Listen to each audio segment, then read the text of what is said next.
Paano nga ba na ang full Cameroonian at walang dugong Amerikano na si Joel Embiid ay irirepresenta ngayon ang Team USA sa paparating na Paris Olympics?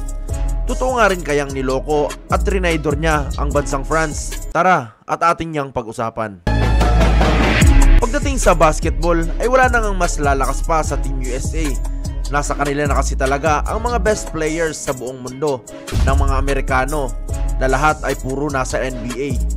Pero alam nyo din bang kahit ganito mga idol ay nakakuha pa rin sila ng pabor na mas lalong nagpalakas pa sa kanila? Ang tinutukoy ko nga ay ang paglalaro ng one-time MVP at Cameroonian na si Joel Embiid. Imbis kasi na sa kanyang sinilangang bansa ito maglaro, ay napili niyang irepresenta ang Team USA na kung tutuusin na kahit wala siya, ay napakalakas na talaga nito.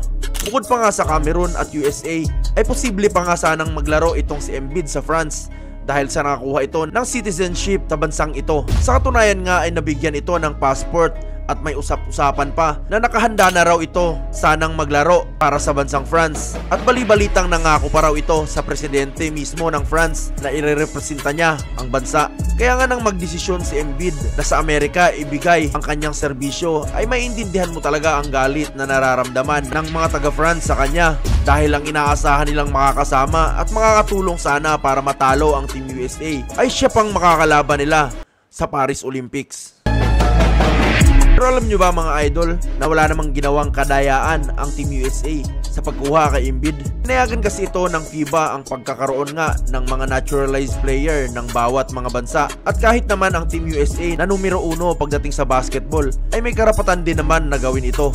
Sa katunayan nga ilang beses na rin itong ginawa ng Team USA kung saan dati ay sinama nila sa national team ang mga Hall of Famers na sina Patrick Ewing, Hakeem Olajuwon at Tim Duncan na hindi naman sa Amerika pinanganak. Kaya nga mukhang tama lang ang ginawa ng Team USA na kunin si Joel Embiid at napakalaking tulong nga niyan upang mas lalo nilang madumina ang Paris Olympics. Isang halimbawa na lang mga idol ay ang ating bansang Pilipinas kung saan mayroon din itong naturalized player kagaya ni na Justin Brownlee at Angelo Kwame na wala namang dugong Pinoy. Ang issue lang talaga dito kay Joel Embiid ay ang pagtatraidor niya sa bansang France dahil kung totoo talaga siyang nangako sa mga ito na lalaro siya ay paniguradong sangkatutak na bu at pangungutya ang maririnig niya galing sa mga taga-France pagdating ng Paris Olympics. Bukod pa nga dyan ay marami ring kababayan niya sa Cameroon ang gigil na gigil din sa kanya dahil imbis kasi natulungan niya ang kanyang bansang sinilangan para lumakas at makapasok sa Olympics ay kumampi pa ito sa team na napakalakas na. Pagdating naman sa mabibigay ni Embiid sa Team USA ay ang ibang klaseng presensya sa ilalim. Sa katunayan ay siya pa nga ang naging starter sa kupunan kaysa kay Anthony Davis at Bam Adebayo na purong Amerikano. Patunay nga ito na prioridad talaga nila si Joel Embiid dahil sa kanyang kakayahan.